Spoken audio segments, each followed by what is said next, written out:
নমস্কার। ইন্ডিয়ান মঙ্কস পেজে আজকে ইতি তোমাদের ভগবান থেকে আলোচনায় সবাইকে স্বাগত। আজকের আলোচনাটা ভীষণ গুরুত্বপূর্ণ। প্রত্যেক দিনের আলোচনাই কম বেশি গুরুত্বপূর্ণ থাকে, তার কারণ প্রত্যেক দিনের আলোচনাই হয় আমি তত্ত্বটাকে নিয়ে। কারণ এছাড়া আমাকে ভগবান কিছু শেখাননি, আর আমি শিখতে চাইও না। কারণ যাকে পেলে সব পাওয়া যায়, তো তারপর আর কিছু শেখার প্রয়োজন পড়ে, মানে কিছু জানার ইচ্ছা থাকে না। তো ভগবানের কৃপায় তাই জন্য অনেকে আমায় জিজ্ঞাসা করছেন বর্তমানে যে আমি যোগ বা বিভিন্ন আর আধ্যাত্মিক অন্য কোনো পথ, তন্ত্র বা কিছু না, আমি তন্ত্র জানি না এক বিন্দু, যোগ জানি না এক বিন্দু, সংস্কৃতও ভালো জানি না।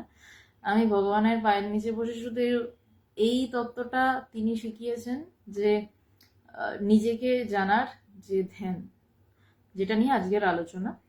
এবং আলোচনাটি করার চেষ্টা করব ইতি তোমাদের ভগবান বই থেকে।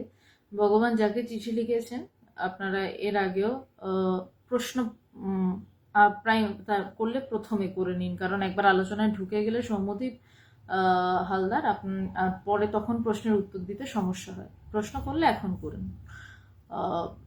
তো ভগবান যাকে চিঠিটি লিখেছেন, তিনি সেই সময় হোস্টেলে পড়তেন এবং শিলচরে হোস্টেলে পড়তেন। ভগবান তখন থাকতেন আসামের মালিগাঁওতে।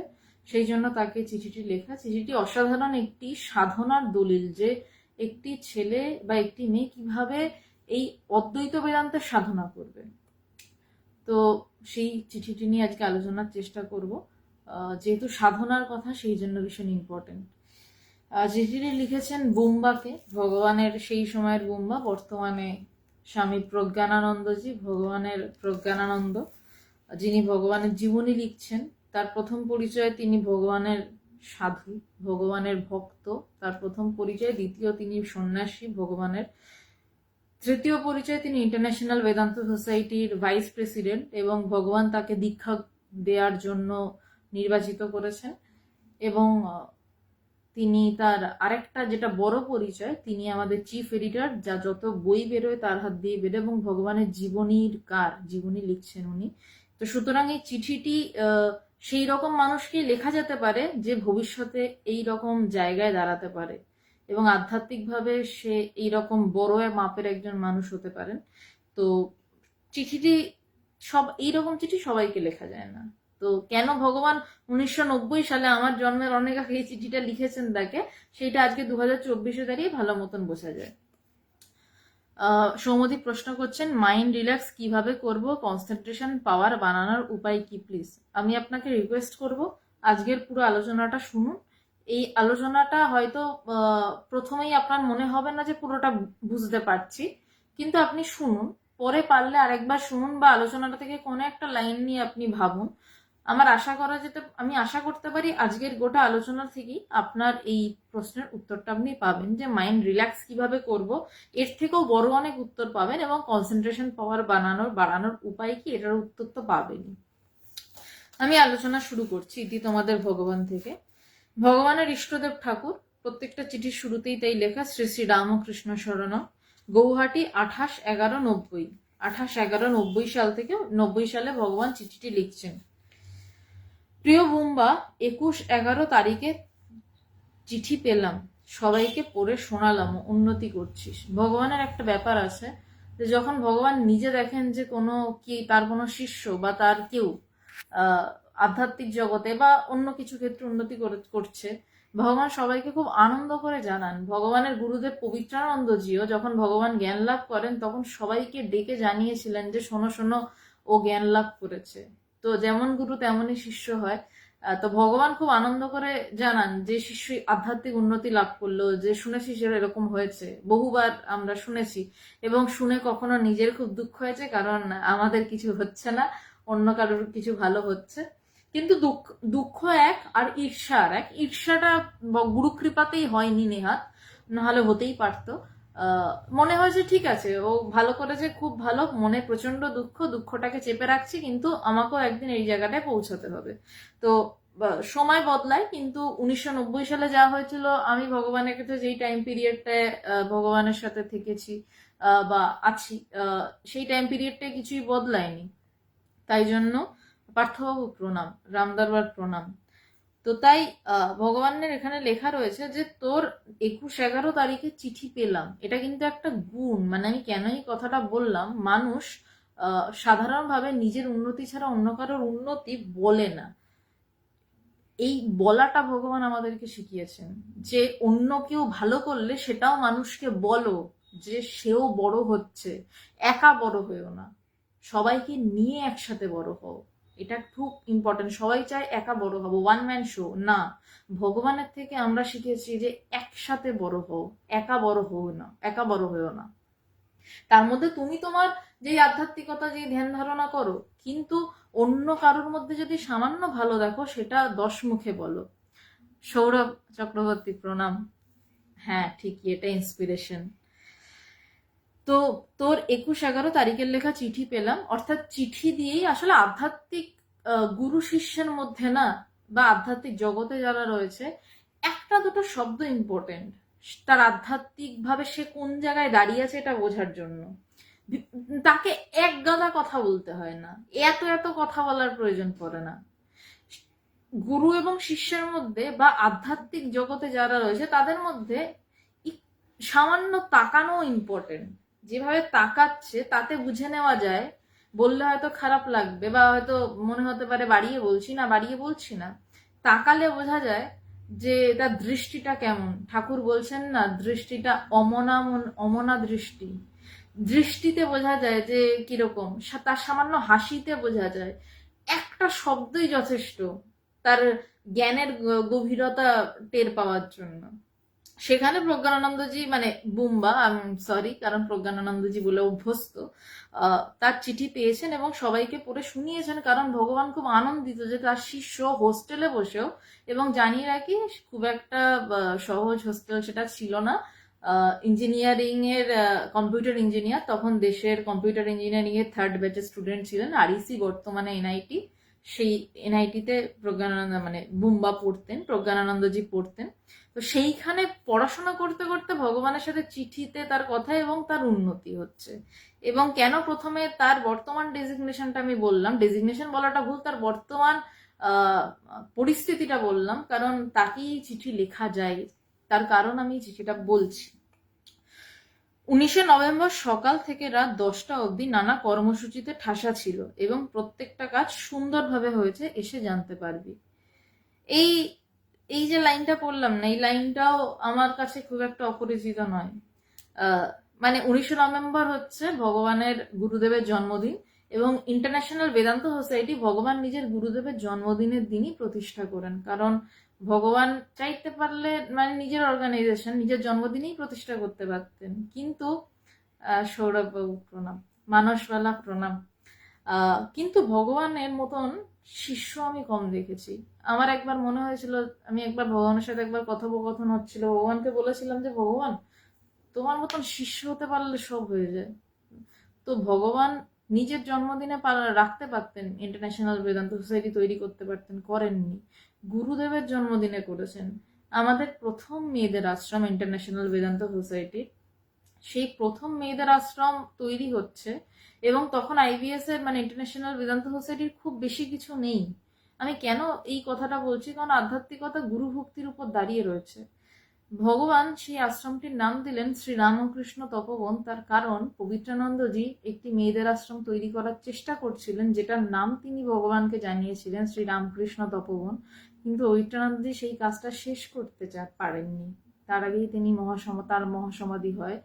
তো ভগবান প্রথম আশ্রম বেনারসে মেয়েদের আশ্রম ভগবান নাম রাখলেন যে শ্রী রামকৃষ্ণ তপবন। তো এইখান ছোট ছোট জায়গা থেকে না গুরু ভক্তির জায়গাটা বোঝা যায়, টের পাওয়া যায়। তো ওই 19শে নভেম্বর ন্যাচারালি সে পালন হয়েছে 1990 সালের নভেম্বর মাসে ভগবান চিঠিটি লিখছেন, আর 1989 সালে ইন্টারন্যাশনাল বেদান্ত সোসাইটি প্রতিষ্ঠিত। তো সুতরাং প্রথম ইন্টারন্যাশনাল বেদান্ত সোসাইটির মানে পূর্তি দিবস। তো সেটা সকাল থেকে রাত 10টা অবধি নানান অনুষ্ঠান হয়েছে, বোঝা গেল। এবং বলছেন যে প্রত্যেকটা কাজ সুন্দরভাবে হয়েছে। এইটা কিন্তু জানার যে ভগবান নির্বিকল্প সমাধিমান পুরুষ, তার কাছে জগৎ বলে কিছু নেই। তিনি যাকে চিঠিতে লিখছেন তার কাছেও যেন জগৎ বলে কিছু না থাকে, সেই চেষ্টাতে চিঠিটা লিখছেন। যে সংগঠন তৈরি করেছেন সেই সংগঠনের মূল ভিত্তি হচ্ছে, আমাদের ভগবান মূল ভিত্তি দিয়েছেন, ব্রহ্ম আত্মা ব্যতীত দ্বিতীয় বস্তু নেই। সেই সংগঠনটিও তৈরি হয়েছে এই কারণে, যাতে এই জগৎ নেই এইটা মানুষকে বলার জন্য, এইটা মানুষকে বোধ করানোর জন্য। কিন্তু যখন জগতের কাজ করছেন ভগবান সেই সংগঠনের, তখন বলছেন যে প্রত্যেকটা কাজ সুন্দরভাবে হয়েছে। তার মানে আমি ব্রহ্ম চিন্তা করছি, মানে আমি ব্রহ্মজ্ঞান লাভ করে ফেললামও, মানে আমি জগৎটাকে উড়িয়ে দিতে পারি, কিন্তু আমাকে জগৎটাকে সিরিয়াসলি ডিল করতে হবে, কারণ আমি জগতে আছি। যেই জায়গাটায় যখন যেই ভূমিকায় অভিনয় করছি, পারফেক্ট অভিনয় করো। স্বামী বিবেকানন্দের একটা কথা ভগবান বারবার বলতেন আমাদেরকে, যে স্বামীজি বলতেন জানিস, যে ভগবান বলেন আমাদেরকে, সরি, যে যখন কাঁধে করে আলু নিয়ে বেচবি চাষার মতন বেচবি, আবার যখন ধ্যান করবি তখন সাধুর মতন ধ্যান লাগাবি। এবং ভগবানের গুরুদেবও ভগবানকে প্রথম চিঠিতে লিখেছিলেন, অফিস ওয়ার্ক অনেস্টলি, সিনসিয়ারলি এবং অনেস্টলি করিবে। এবং আমি যেদিনকে প্রথম চাকরি করতে যাই পড়াশোনা শেষ করার পরে, ভগবানকে ফোন করেছি যে ভগবান যাচ্ছি চাকরিতে, ভগবান বলছে আমার গুরুদেবের কথাটা মনে রাখিস, অফিস ওয়ার্ক অনেস্টলি এবং সিনসিয়ারলি করবি। তো জানি না কতটা পালন করতে পেরেছিলাম সেই সময়, তবে কথাটা কানে বাজতো।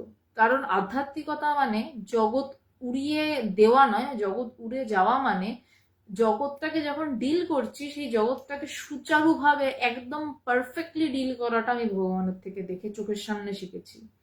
কিন্তু এখনো পুরোটা করে উঠতে পারি না, চেষ্টা চলছে, জীবন বাকি রয়েছে, হয়তো কোনোদিন একটু হলেও পারবো। তো তাই বলছেন যে প্রত্যেকটা কাজ সুন্দরভাবে হয়েছে। বললেন না যে যা হয়েছে হয়েছে, সবাই তো সমাধিস্থ, জগৎ নেই, না, হচ্ছে প্রত্যেকটা কাজ সুন্দরভাবে হয়েছে। যেমন আমি বলি যে আমাদের যে কোনো অনুষ্ঠান, আমরা কেউ যদি রেডি হতে নাও পারি, আমাদের আগে রেডি হয়ে ভগবান বসে থাকেন। যে কোনো জায়গায় 5টা নাগাদ যাওয়ার হলে আমরা অন্তত জানি 4:30 নাগাদ ভগবান বেরিয়ে যাবে, লাগলে 15 মিনিট আগে পৌঁছাবে, 5 মিনিট পরে নয়। তো তাই বলছেন যে এসে জানতে পারবি। এইবার পুরো যে আলোচনাটা, পুরো অদ্বৈত বেদান্তের সাধনার আলোচনা হচ্ছে। এই লাইনটা আমার মজা লাগছে। আমি যখন প্রথম 2012 সালে এই বইটা পড়ি, আমি এই জায়গাগুলো বুঝতে পারিনি, এই জায়গাগুলো মার্ক করা রয়েছে, ব্র্যাকেট করা রয়েছে, জাস্ট আমার চোখে পড়লো, বুঝতে পারিনি। আমি গিয়ে জিজ্ঞাসা করেছিলাম এই জায়গাগুলোর কথা। যাই হোক, আশা করি এখন গুরু কৃপায় কিছুটা সামান্য ক্লিয়ার হয়েছে, ভবিষ্যতে হয়তো আর একটু হবে। বলছেন যে হাঁস যখন ডিম পারে, একটা ডিমই পারে, যেটা ডিম সেটা আবার একটা হাঁস হতে পারে, কিন্তু যেই ডিমগুলো পর পর পেরে যাবে সেগুলো কিন্তু হাঁসের পেটেই আছে এবং ওইগুলো পারতেই হবে। আমি আবার লাইনটা বলছি, তারপর ব্যাখ্যায় আসছি।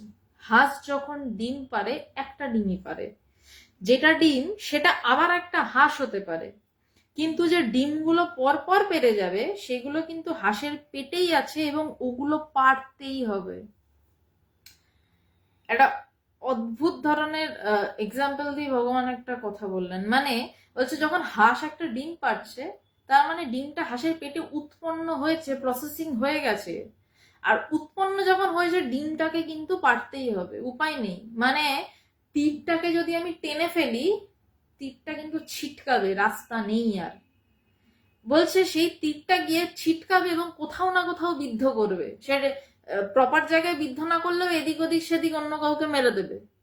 সুতরাং যেই ডিমটা থেকে, মানে এই যে কার্য ঘটলো, ডিম পারলো একটা হাঁস, সেই ডিম থেকে কারণ স্বরূপ একটা হাঁস আবার তৈরি হলো, মানে একটা কর্ম থেকে আর একটা কর্মের উৎপন্ন হলো, আর একটা হাঁস তৈরি হলো। এবং হাঁসের পেটে তো আমরা জানি একটা ডিম থাকে না, একসাথে অনেকগুলো ডিম পারে এবং তারপর হাঁস ডিমে তা দেয়। বলছে হাঁসের পেটে যতগুলো ডিম আছে, ধরুন 4টে ডিম রয়েছে, একটা ডিম পেরে হাঁসটা কিন্তু থেমে যেতে পারবে না। হাঁসটা যদি মরেও যায়, তার পেটে কিন্তু ডিমগুলো থাকবে। যদি পেট কাটা যায় দেখা যাবে ডিম রয়েছে। আজকে এই কথাটা খুব রাফ, তাও বলছি, মাতৃগর্ভে থাকাকালীন কোনো মায়ের যদি মৃত্যু ঘটে, সো সরি, যেন এই ঘটনা না ঘটে, তখন যদি মায়ের যখন মানে যখন ইনসেকশন হয়, যখন কাটা হয়, তখন কিন্তু দেখা যায় ভ্রূণও দেখা যায়। সুতরাং পেটে যখন আছে তা কোনো না কোনোভাবে বাইরে আসবে। তো বলছে যে সেগুলো কিন্তু হাঁসের পেটেই আছে এবং ওগুলো পারতেই হবে, রাস্তা নেই। যেইটা আমি কর্ম করে ফেলেছি সেই কর্মটাই আমায় বের করতেই হবে, উপায় নেই। এরপর ভগবান এই কথাটার ব্যাখ্যায় আসছেন যে এইভাবেই পুরনো সংস্কার অর্থাৎ কর্মসঞ্চিত ফল বৃহৎ আকার নেবেই। বলছে এইভাবেই আমরা যাই কর্ম করি না কেন, আমরা দুটো ভালো কর্ম করি সেই কর্মটাও একটা আকার নেবে, আমরা দুটো খারাপ কর্ম করি সেই কর্মটাও আকার নেবে। তাই জন্য কর্ম মাত্রেই বন্ধন, তাই জন্য কর্ম নাশ কথাটা শাস্ত্রে আছে। যে কর্ম করতে করতে করতে করতে মানে সে ভালো কর্ম করুক কি মন্দ কর্ম করুক, করতে করতে করতে যখন আর মনে হয় মানে মানে কর্ম যখন ছেড়ে যায়, অনেকে বলে কর্ম শেষ করছি না, কর্ম ছেড়ে যায় মানে কাজ করতে করতে একটা সময়ের পর কর্ম সরিয়ে দেন তিনি, মানে বিরক্তি আসে ভিতর থেকে, কর্ম সরে যায়। তাই বলছেন যে এভাবে পুরনো সংস্কার, আর এই কর্মটা আমাদের কে করায়, আমাদের সংস্কার করায়। আমাদের কারুর মনে হচ্ছে আমরা খুব ভালো গানের রেওয়াজ করব, আমাদের সংস্কার। কারুর মনে হচ্ছে আমি প্রচন্ডভাবে গবেষণা করব, আমাদের সংস্কার। কারুর মনে হচ্ছে আমি খুব ভালো সোশ্যাল ওয়ার্ক করব, সংস্কার। সবার চিন্তাধারা এক হয় না। সংস্কারটা কি, স্বামী বিবেকানন্দের একটা কথা পড়েছিলাম যতদূর সম্ভব জ্ঞান যোগে, আমার ভীষণ ভাল লেগেছিল। তখন আমি নিতান্তই ছোট, 17 বছর বয়স। 17 বছর বয়সটাকে ছোট না বলা হলো, আধ্যাত্মিক জগতে একদমই প্রথম, নতুন। স্বামীজি বলছেন, বা একটা দেববাণীতে কোন একটি বইতে স্বামীজির কথা বলছেন যে একটি বৃহৎ বই, তার প্রত্যেকটি পাতা উল্টে যাওয়া হচ্ছে তোমার কর্ম, মানে সরি তোমার এক একটা জীবন। সুতরাং এক একটা পাতায় তোমার এক একটা কর্ম। এবং তারপর এই যে মানে এই যে সংস্কারটাকে ব্যাখ্যা করতে গিয়ে স্বামীজি বলেছিলেন যে মনের কখনো কখনো গভীরতম প্রদেশ থেকে একটা হয়তো কোনো একটা তন্ত্রীতে টান লাগলো, হয়তো একটা তানপুরা হাতে আমি বসে আছি, হঠাৎ একটা ঝংকার এলো। বলছে সেই চিন্তাটা উঠে এলো, অনেক চাপা পড়া পুরোনো সংস্কার, হঠাৎ টান লাগলো। বলছে সেই সংস্কার উঠে এলো এবং সেই কাজটা করছো। যদি যদি সেটা হয় তাহলে আমার সংস্কার, আমি এক্ষেত্রে বলতে পারি হয়তো ধ্যান ধারণা এবং এই বকবক করাটা আমার সংস্কার, যদিও এটা গুরুর আদেশেই করছি। তো এটাও এক প্রকার সংস্কার, আমাকে সময় কাটাতে হবে এই পৃথিবীটাতে। সুতরাং এইভাবে সময় কাটাচ্ছি এবং এই সময় কাটানোটা বলতে পারি এটা কর্মক্ষয়। মানে একমাত্র ঠাকুর বলছেন না যে আহ হিংচে শাক শাকের মধ্যে পড়ে না, তেমনি আরেকটা খুব সুন্দর কথা শুনেছিলাম যে চিকেন রোল খাওয়াটাও একরকম খাওয়া, খেয়ে ওটা অ্যাসিডিটি হয়। আর তার সাথে অ্যান্টাসিড খাওয়াটাও একরকম খাওয়া, ওটা অ্যাসিডিটি কাটায়, দুটোই খাওয়া। সুতরাং এই কর্মটা কর্মক্ষয় হচ্ছে। আরেক ধরনের কর্ম, যদি আমি ভালো কাজ করছি, মনে তৃপ্তি পাচ্ছি, আরো ভালো কাজ করতে ইচ্ছা করবে, আরো ভালো কাজ করতে ইচ্ছা করবে, এইভাবে কর্ম বৃদ্ধি পায় এবং সেটা আমার সংস্কার বসে। তাই বলছেন যে এভাবেই পুরনো সংস্কার অর্থাৎ কর্মসঞ্চিত ফল বৃহদাকার নেবেই। কর্মসঞ্চিত ফল, আমার কর্মই কিন্তু আমার ফল তৈরি করে, সেটা আমরা সবাই জানি যে কর্মফল শব্দটা রয়েছে, কিন্তু সেই কর্মটার পিছনে কাজ করছে কিনা আমার সংস্কার। পরিবেশের জন্য নয়, পরিবেশে কিছু হয় না আদতে। আমি আমার নিজের স্কুল জীবনে এটা বুঝেছিলাম যখন মানে আমি আধ্যাত্মিক পথে আসিনি। পরিবেশ একটি মেয়ের মনে আছে ভীষণ ভালো, স্কুলের পরিবেশও এমন কিছু খারাপ নয়, আমারই খুব ভালো বন্ধু ছিল, আমার মনে হয় না আমি এতটাও খারাপ ছিলাম। তার বাড়ির বাবা মাও ভীষণ ভালো, কিন্তু মেয়েটাকে দেখলাম দিনকে দিন এমন অসভ্য তৈরি হয়েছে, আমি সরি বলতে বাধ্য হচ্ছি, যে আমি তার সাথে আর কথা বলতাম না। আমার মনে হচ্ছে সেদিন আমি টের পেয়েছিলাম, ক্লাস বোধহয় 8-9-এ পড়তাম, যে বাবা মা, পরিবেশ, মানুষের কর্মের জন্য খুব বেশি দায়ী নয়, হয়তো সামান্য দায়ী হতে পারে, কিন্তু আসল কর্মটা কোথাও থেকে একটা আসে, নয়তো এইরকম একটা মেয়ে হতে পারে না। মানে আমার মনে আছে এই মেয়েটাকে আলাদা ধরে বুঝিয়েছিলাম যে বাবু কেন করছিস, তুই আমার বন্ধু, আমি তো করিনি, তুই তো কাকে দেখে শিখছিস এগুলো। সে আমাকে এটা বলেছিল, আমি না করে থাকতে পারছি না, আমার কথাটা আজও কানে বাজে, যে আমি এই কানে, সে কি কাজ আমি বলছি না আর কি, 8-9 বুঝে নি, আমি না করে থাকতে পারছি না। আমার তখন ভিতরে প্রচন্ড ধাক্কা লেগেছিল যে ওর বাবা মা তো এরকম নয়, আমি মিশেছি, পরিবার এমন নয়, বন্ধু সার্কেল এরকম নয়, তাহলেও না করে থাকতে পারছে না। তাহলে কি এটা জন্মগত? এখন আধ্যাত্মিক জগতে এসে বুঝি এটা জন্মান্তর অনেকগত। এটা কর্ম, এটা হচ্ছে কর্ম এবং তার সংস্কারের ফল। এটা যে পরিবেশের জন্য নয়, সে নিজেই পরিবেশ তৈরি করবে। আশা করি এটা, আগের যে ঘটনাটা বললাম এটা নিয়ে আর কথা বাড়ানোর দরকার নেই। সে নিজেই পরিবেশ তৈরি করবে, কারণ যে ডিমটা বাইরে আছে সেটা থেকে আবার নতুন সৃষ্টি চালু হবে। সে পরিবেশটা, আমি যেই কর্মটা করছি, যে হাঁসটা ডিমটা পারলো, সেখান থেকে আবার একটা হাঁস উৎপন্ন হলো। মা হাঁসটাকে তখন কি করতে হচ্ছে? প্রথমে ডিমটায় তা দিতে হলো, তারপর কি করতে হলো? সেই হাঁসটাকে প্রতিপালন করতে হলো, তার কর্ম বাড়ছে। তারপর হাঁসটাকে ডাঙায় হাঁটা শেখাতে হলো, জলে চড়া শেখাতে হলো। অনেক কিছু রয়েছে। সংসার মানে শুধু একটা নয়, একের পর এক। প্রথমে মানুষ বলে যে ছেলে মেয়ে একটা বিয়ে করো, মানে আমি এই টোটাল ঘটনাটার বিপক্ষে নেই, আমি বলছি আর কি।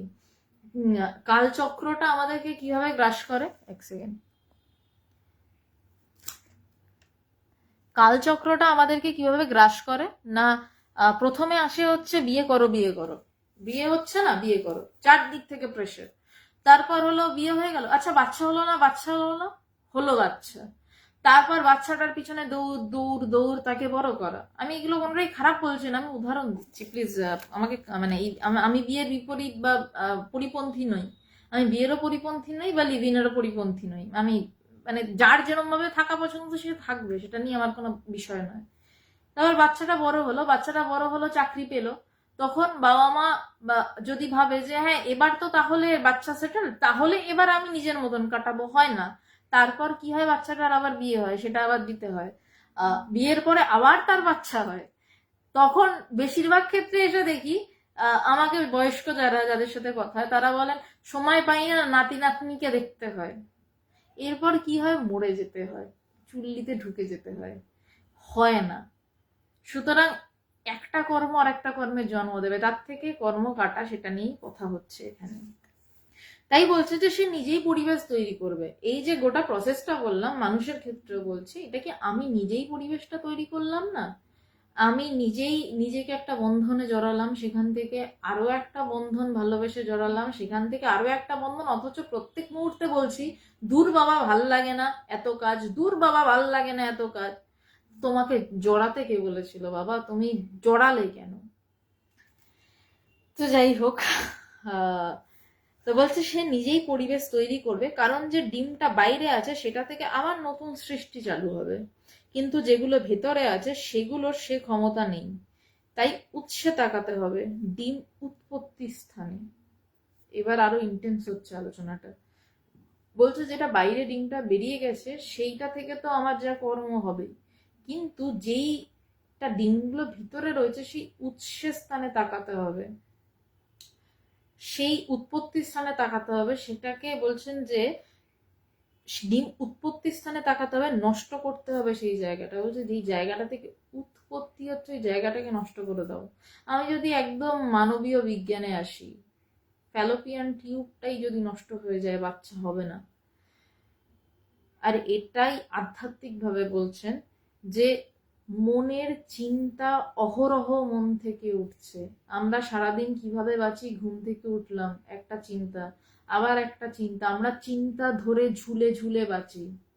বলছে ওই চিন্তাটা যেইখান থেকে উঠছে সেইখানে তাকিয়ে থাকো। বলা হয়নি হিমালয়ের দিকে তাকিয়ে থাকো বা হিমালয়ে বসেই তাকাতে হবে, আমি খাটে বসেই তাকাতে পারি। আমি যখন হোস্টেলে থাকতাম হোস্টেলে বসেই তাকাতে পারতাম। যাকে চিঠি লিখছেন তাকে হোস্টেলে বসেই কাজটা করতে বলছেন, বলেননি যে সন্ন্যাসী হয়ে পাহাড়ে চলে গিয়ে তারপর নিজের দিকে তাকা। বলছে যেইখান থেকে চিন্তাটা উঠছে সেই চিন্তার জায়গাটাই তাকাতে হবে। এটা খুব সহজ একটা বিষয় নয়, আবার শুরু করলে খুব কঠিনও বিষয় নয়। বলছে কিভাবে না, তাকিয়ে থাকো, নিজের ভেতর খুঁজে পাবে চিন্তার উৎপত্তি স্থল, এটাই সাধনা। খুব ছোট্ট দুটো লাইনে ব্যাখ্যা করলেন ভগবান। বলছে কিভাবে নষ্ট করতে হবে জায়গাটা। বলছে যেইখান থেকে আমার মন উঠছে তার মানে আমার জগৎ উঠলো। আমার একটু ইয়েতে যাচ্ছি, একটু সূক্ষ্ম জায়গায় যাচ্ছি, একটা চিন্তা উঠলো, সেই চিন্তাটা নিয়ে যদি আমি কোনো কর্ম না করি, চিন্তাটা আবার মিলিয়ে গেল, যেখান থেকে উঠলো সেখানেই মিলিয়ে গেল। যদি একটু এইটা বুঝতে গেলেও একটু শান্ত হওয়ার প্রয়োজন আছে। যেখান থেকে এই চিন্তাটা উঠলো, আমি চিন্তাটা অ্যাকসেপ্ট করলাম না, শুধু চুপচাপ দেখছি, চিন্তাটা মিলিয়ে গেল, তারপর ক্ষণিকের মধ্যে আর একটা চিন্তা উঠলো। চিন্তা, এই দুই চিন্তা ওঠার মধ্যে সামান্য মানে মানে এক ফোঁটাও গ্যাপ যদি থাকে, সেই মুহূর্তেই ব্রহ্মজ্ঞান হয়। কারণ চিন্তা শূন্য মন, বা চিন্তা শূন্য মন বলাটা ভুল, মনটাই সেই মুহূর্তে উড়ে যাচ্ছে। যতক্ষণ মন, ততক্ষণ এই এই এই চিন্তা উঠতে থাকছে। মানে একটা, মানে যদি মনের দিকে তাকানো যায় না, আমার মনে হয়েছিল যখন প্রথম মানে মানে ভগবানের কৃপায়, মানে কেন বারবার বলছি ভগবানের কৃপায়, কারণ গুরু কৃপা ছাড়া মনের দিকে তাকানো যায় না। যখন তার কৃপায় তাকাতে পারছিলাম, আমার জাস্ট মনে হচ্ছিল একটা গলন্ত মানে লাভা যেরকম ভাবে বেরোয়, হু হু করে এরকম ভাবে বেরোচ্ছে। ধীরে ধীরে চুপচাপ তাকিয়ে থাকতে থাকতে জায়গাটা শান্ত হয়। ওই উৎপত্তির দিকে কিছু না, তোমাকে বলা হয়নি ওর উপর জল ঢালতে, চুপচাপ তাকিয়ে থাকো। তাকিয়ে থাকতে থাকতে চিন্তার স্রোত কমে। যত চিন্তাটা হু হু করে হচ্ছিল, চিন্তার স্রোত কেন কমে, তার কারণ আছে। তার কারণ আমি নতুন চিন্তার জন্ম দিচ্ছি না, তার কারণ আমি কোনো চিন্তাটাকেই কর্মে পরিণত করছি না, জাস্ট দেখছি চিন্তা উঠছে মিলিয়ে যাচ্ছে, উঠছে মিলিয়ে যাচ্ছে। আস্তে আস্তে চিন্তার স্রোত কমে। চিন্তার স্রোত কমে তখন একটা সময় থাকে কোনো চিন্তা নেই, কিন্তু আমি দেখতে পাচ্ছি চিন্তা নেই, তার মানে চিন্তা নেই এবং আমি, এই দুই রয়েছে। তারপর একটা সময় পর শুধু চিন্তা বলে কিছু আর নেই, শুধু আমি আমি একটা ভাব ওঠে, একটা আছি, অস্থি অস্থি ভাব মাত্র। ওই অস্থি ভাবটা বড় জ্বালাতন। ওই অস্থি ভাবের দরজায় লাথি কিল ঘুষি সমানে মারতে হয়, এবং ওই দরজা কখন খুলবে কেউ জানে না। ওই দরজায় লাথি কিল ঘুষি ক্রমাগত মারতে মারতে আমার যাবতীয় শক্তি, যত শক্তি, মানে আমাদের প্রত্যেকেরই অহংকার আছে, জ্ঞান লাভ করে ফেলবো।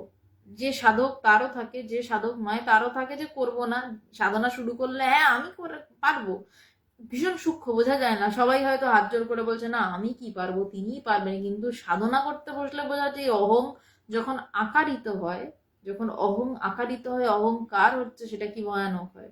ওই জায়গাটাই অস্থি মাত্র, যখন আমি আমি আমি আমি উঠছে, শুধু আর কোনো চিন্তা নেই, কিন্তু আমি উঠছে আর আমি দেখছি। ওই জায়গায় লাথি কিলচর ঘুষি মারতে মারতে ঠিক যেই মুহূর্তে হঠাৎ আমি কোলাপস করে যাই, হঠাৎ একটা কোলাপস করে যায় মানুষ, মানুষ তো কোলাপস করে যায় মানে কি, চলতে চলতে ধুম পড়ে গেল। যেই মুহূর্তে পড়ে গেল সেই মুহূর্তে তার প্রকাশ, তার মানে সেই মুহূর্তে তার অহংকার নাশ, আর সেই মুহূর্তে তার প্রকাশ। তো এটা কিভাবে হচ্ছে না, মনের উৎপত্তির দিকে তাকাতে হবে, অন্য কিছু নয়। সৌম্যদীপ, আপনি যে প্রথমে জিজ্ঞাসা করেছিলেন কনসেন্ট্রেশন, এর থেকে বড় কনসেন্ট্রেশন তো খুব ছোট কথা। কনসেন্ট্রেশন বাড়াবার জন্য ধ্যান ট্যান এসব ছোট কথা। আমি বলছি আলটিমেটলি মানে কনসেন্ট্রেশনের আকর যেখানে, সেই জায়গাটা যেখান থেকে সবকিছু কনসেন্ট্রেশন কনসেন্ট্রেশন অনেক দূরের বিষয়, সেই জায়গাটায়।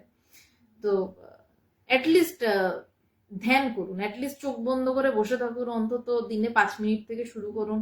কিছু ভাবতে হবে না, প্রয়োজন নেই অত কিছু ভাবার, যে বা কি হচ্ছে না হচ্ছে, ভালো চিন্তা মন্দ চিন্তা। অ্যাটলিস্ট জগৎ দেখাটা বন্ধ করুন প্রাথমিকভাবে, 5 মিনিট চোখ বুজে বসুন, অন্তত কিছুদিন যাক। তারপর ধীরে ধীরে, আমি যেটা বললাম এটা তো সাধনার, অদ্বৈত বেদান্তের সাধনার স্তর।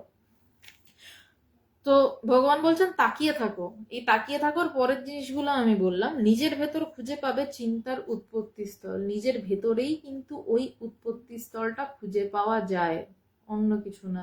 নিজের ভেতরেই চিন্তার উৎপত্তি স্থলটা ধরতে পারা যায়। এই সাধনা অন্ধকার ঘরে আলো জ্বালালে, এক সেকেন্ড সরি, অন্ধকার ঘরে আলো জ্বালালে 1 সেকেন্ডে ঘর আলোকিত হয়, একটু একটু করে হয় না। বলছে অন্ধকার ঘর যদি হয়, সেখানে 1000 বছরের পুরনো অন্ধকার, ঝাট করে একটা দেশলাই কাঠি মারা হলো, ঘরটা কি একটু একটু করে আলোকিত হবে না, ধুম করে ঘরটা আলো হবে। তাতে কি 1000 বছরের অন্ধকার বলে একটু করে অন্ধকার কাটি, এটা হয় না। ঠিক তেমন 1000 বছরের অজ্ঞান অজ্ঞানে নিমজ্জিতর ভিতরে যখন দুম করে সেই সূর্য প্রকাশিত হয়, দুম করে শব্দটাই ব্যবহার করলাম কারণ তিনি আচম্বিতে প্রকাশিত হন, আচমকা প্রকাশিত হন, তখন সেই হাজার কোটি বছরের অজ্ঞান জীবন এক মুহূর্তে আলোয় আলো হয়ে ওঠে। তাই বলছে একটু একটু করে হয় না, অর্থাৎ অন্ধকার দূর হওয়া যা, আলোকিত হওয়াও তাই। একই কথা, যে অন্ধকারটা সরে যাওয়া যা, আলোকিত হওয়াটাও তাই। সর্ব সংস্কার নাশ আর ব্রহ্মজ্ঞান একই কথা। বলছে আমার যাবতীয় সংস্কার, আমার সংস্কারটা কোথায় হয়ে রয়েছে? আমার মনে সংস্কার হয়ে রয়েছে। আমার মন সংস্কারকে বহন করছে। আর অজ্ঞান নাশ মানে আমার মনটাই পুরো উঠিয়ে ফেলে দেওয়া। মানে বলতে পারি এক বালতি জলের মধ্যে, ভগবান বলেছিলেন একদিনকে যে এক বালতি জলের মধ্যে একটা কয়েন দেখতে পাওয়া যাচ্ছে, উপর থেকে জলটা আন্দোলিতও নয়, একদম স্পষ্টভাবে কয়েনটা দেখা যাচ্ছে। এটা সবিকল্প সমাধি। জলটা উঠিয়ে পুরো ফেলে দাও, কয়েনটাকে হাতের মুঠোয় নিয়ে নাও, এটাও নির্বিকল্প সমাধি। মানে পুরো বিষয়টা হাতের মুঠোয়, এবং কয়েনটা কিন্তু আমি আগেও দেখতে পাচ্ছি, এবং যদি জলটাকে নাড়াই এরম করে তাহলেও মাঝে আমরা দেখবো কিছু একটা রয়েছে। যদি জলটা একটু ঘোলাও হয় তখন কিন্তু আমরা বুঝবো কিছু একটা রয়েছে, চকচক করছে। কিন্তু জলটা যদি নিকষ কালো হয় তখন দেখা যাবে না। এই সাধনা করে করে ধীরে ধীরে ময়লা কাটাতে হয় আমাদের মনের, যে এই নিকষ কালো অন্ধকারটা, এই সাধনাটাকে দিয়ে ধীরে ধীরে কাটাতে হয়। তাই বলছেন যে অর্থাৎ অন্ধকার দূর হওয়া, আলোকিত হওয়া তাই। সর্বসংস্কার নাশ আর ব্রহ্মজ্ঞান একই কথা। বলে যাবতীয় সংস্কার নাশ আর ব্রহ্মজ্ঞান হচ্ছে সেটা একই বিষয়। তাই শাস্ত্রে বলছে মহিষের শিঙের উপর একটা সর্ষে যতক্ষণ থাকে ততক্ষণই ব্রহ্মজ্ঞান হয়। ব্রহ্মজ্ঞান হতে অনেক সময় লাগে না, একটা ক্ষণ। আপনি চিন্তা করে দেখুন শাস্ত্রের কথা, যে মহিষের শিং কিরকম পিন পয়েন্টেড তার মাথা, আর সর্ষের দানা সেখানে রাখলেই তো গড়িয়ে পড়বে, জাস্ট রাখলেই গড়িয়ে পড়বে। বলছে ওই মুহূর্তে ব্রহ্মজ্ঞান হয়, জাস্ট এই চুটকি, আর কিছু না, এই একটা চুটকি জীবন বদলে দেয়। তো মহিষের শিঙের উপর একটা সর্ষের দানা রাখতে যতটুকু সময়, ততক্ষণে ব্রহ্মজ্ঞান হয়। হ্যাঁ, আমাদের সব স্টেশন পার হয়েই দিল্লি যেতে হবে। ভগবান লিখছেন যে হ্যাঁ, আমাদের এই সাধনাগুলো করে করেই দিল্লি যেতে হবে। দুম করে ফ্লাইটে করে দিল্লি গেলেও কিন্তু আমাদের সব জায়গা পেরিয়ে যেতে হচ্ছে। ট্রেনেও যে যাচ্ছে তাকেও পেরোতে হচ্ছে, একদিন সময় লাগছে, ফ্লাইটে 1.5 ঘন্টা কি 2 ঘন্টা সময় লাগছে, কিন্তু তাকেও কিন্তু সব পেরোতে হচ্ছে। তাই বলছেন যে হ্যাঁ, আমাদের সব স্টেশন পার হয়ে দিল্লি যেতে হবে। অর্থাৎ পেটের ভেতর হাঁসের যে ডিমগুলো আছে সেগুলো তো বের হবেই, অর্থাৎ যে কর্ম করে ফেলেছি সেই কর্মগুলো তো বেরোবেই, সেই কর্মের ফল বেরোবেই, তবেই তো মুক্তি। যদি যতক্ষণ না ওটা বেরোবে ততক্ষণ আমরা মুক্তির দিকে যেতেই পারবো না। তাই নয় কি? বলছে এটা নয় কি ব্রহ্মজ্ঞান, অর্থাৎ ডিমের উৎপত্তি স্থান নষ্ট করে দেওয়া, কিন্তু যেগুলো ছিল সেগুলো বেরোবেই। বলছে ব্রহ্মজ্ঞান মানে মনের উৎপত্তি স্থলটাকে নষ্ট করে দেওয়া, মনের দিকে তাকিয়ে, যেটা আগে বললাম আর রিপিট করছি না। বলছে ওই দিকে ক্রমাগত তাকিয়ে সেই উৎপত্তি স্থলটাই যদি নষ্ট হয়ে যায় তাহলে সেই ব্রহ্মই করে থাকে, মন বলে আর কিছু থাকে না। কিন্তু সেটা নষ্ট করে দেওয়া, কিন্তু যেগুলো ছিল সেগুলো বেরোবে, যেই কর্মগুলো করা ছিল সেগুলো বেরোবে। কিন্তু জ্ঞানী পুরুষ ওই ডিম থেকে নতুন আর বাচ্চা বের করবে না। বলছে কিন্তু আর কি, কিন্তু বলছে জ্ঞানী পুরুষ কি করবে, ওই ডিম থেকে নতুন আর বাচ্চা বের করবে না। জ্ঞানী পুরুষ ওই ডিম যদি, যেই কর্মটা হয়ে গেছে সেটাকে তা দিয়ে আবার নতুন কোনো কর্ম করবে না, সে ওটাকে ওভাবেই রেখে দেবে। তাই জন্য আর নতুন কর্ম সৃষ্টি হবে না, নতুন ফলও সৃষ্টি হবে না, তার ফলে নতুন সংস্কারও সৃষ্টি হবে না। ধ্যান অর্থাৎ এক চিন্তা। ধ্যান মানে হচ্ছে এক চিন্তার নামই ধ্যান। ধ্যান মানে যে কোনো বিষয় এক চিন্তার নাম ধ্যান। মনের দিকে তাকিয়ে যদি একভাবে থাকতে পারি সেটাই ধ্যান। অনেকে আমাকে প্রশ্ন করেন যে যিনি ইষ্ট তাকে নিয়ে কিভাবে ধ্যান করব, তিনি এভাবে খেলেছেন, এই করেছেন, সেই করেছেন, না এটা ধ্যান নয়। তার লীলা চিন্তা করা ধ্যান নয়, কেবল ইষ্ট চিন্তা ধ্যান। আমি যদি কৃষ্ণকে ভাবি, শুধু কৃষ্ণকে ভাবছি, এটা ধ্যান। তার ছবিটাই রয়েছে, আর কিছু নাই। কৃষ্ণ কিভাবে মাখন চুরি করতো আমার বিষয় নয়, তাহলে আমি কৃষ্ণ থেকে মাখন চুরিতে গেলাম, মাখন চুরি থেকে আমার ফ্রিজে মাখন আছে কিনা কিছুক্ষণ পর খুঁজতে চলে যাবো, হয়তো একটু খেতে ইচ্ছা করবে। যেই মুহূর্তে লীলা চিন্তা সেই মুহূর্তে জগৎ, কিন্তু এক চিন্তা কৃষ্ণ, ব্যাস, বা মাকে চিন্তা করছি, ব্যাস, শেষ। এক চিন্তার নাম ধ্যান। যেভাবে মনকে শান্ত করতে পারবি সেভাবেই করবি। আলটিমেট কথা হচ্ছে মন শান্ত করতে পারছি কি, সেটা যেভাবেই হোক, যদি এভাবে না হয় অন্য কোনো ভাবে মন শান্ত, কিন্তু এমন মন শান্ত করবেন না যেন পরমুহূর্তেই সেই মন শান্তটা আবার আর মনটা অশান্ত করে দেয়। তাই বলছেন যে মনকে শান্ত করতে পারবি সেভাবেই করবি, চলতে চলতেও ধ্যান হয়। এই লাইনটা নিয়ে বেশি কিছু বলবো না। যারা ধ্যানে পরিপক্ক অবস্থা, চলতে চলতেও নিজের ভিতর দিকে তাকিয়ে থাকা যায়, চলতে চলতেও, এই লাইনটা সবার জন্য নয়। জাস্ট বলে রাখছি, চলতে চলতেও ধ্যান হয়। চলতে শুধু বসেই ধ্যান হয় তা নয়, শুয়েও ধ্যান হয়, বসেও ধ্যান হয়, উল্টো করে যদি ঝুলিয়ে দেওয়া হয় তাহলেও ধ্যান হয়। কারণ ধ্যানটা কোনো আসন, কোনো চলা ফেরা কিছুর উপর নির্ভরশীল নয়। ধ্যান একমাত্র নির্ভরশীল আমার মনের উপর এবং আমি কি চিন্তা করছি তার উপর। সুতরাং এইটা নিয়ে আমি বেশি কথায় যাব না, কারণ এটা একটা অধিকারী বেসের কথা। ভালো আছি, সপ্রেম ভালোবাসা নিবি কাকু। তখন ভগবানকে সবাই কাকু বলেই ডাকতেন। তাই বলছেন যে চলতে চলতেও ধ্যান হয়, এটা বাদ দিন। ভালো আছি, কারণ এই কথাটা সবার জন্য নয়। সপ্রেম ভালোবাসা নিবি আমার ভালোবাসা নিস কাকু। এখানে চিঠিটি শেষ হচ্ছে। দেবাশিস হালদার নমস্কার। গৌর কুমার সমাধি নিয়ে ভারী সুন্দর উদাহরণ দিলেন। নমস্কার গৌরবাবু, অনেকদিন পর। উদাহরণটা আমার নয়, এটা ভগবান বলেছেন আমাকে। বিমল সরকার নমস্কার, বাংলাদেশ থেকে। বেশ। রবি রায় জয়গুরু। সৌরভ চক্রবর্তী প্রণাম। পার্থবাবু প্রণাম। সৌমদীপ, আশা করি আপনি উত্তর পেয়েছেন, বা না পেলেও শুরু করতে থাকুন। উত্তর আপনার ভিতর থেকে আসবে, বাইরে থেকে উত্তর আসার প্রয়োজন নেই। অ্যান্ড মাইন্ড রিল্যাক্স, আশা করি এটা বুঝতে পারছেন। আর কেউ নেই। সনাতন সত্য প্রণাম। গৌর কুমার নমস্কার। বুদ্ধদেব সরকার নমস্কার। আজকে তাহলে এখানেই শেষ করছি। বুধবার দিন যদি আলোচনা হয়, ইন্ডিয়ান মঙ্কস পেজে পোস্টারে পেয়ে যাবেন, যোগা বাশিষ্ঠ সাথে থেকে আলোচনা হবে। নমস্কার।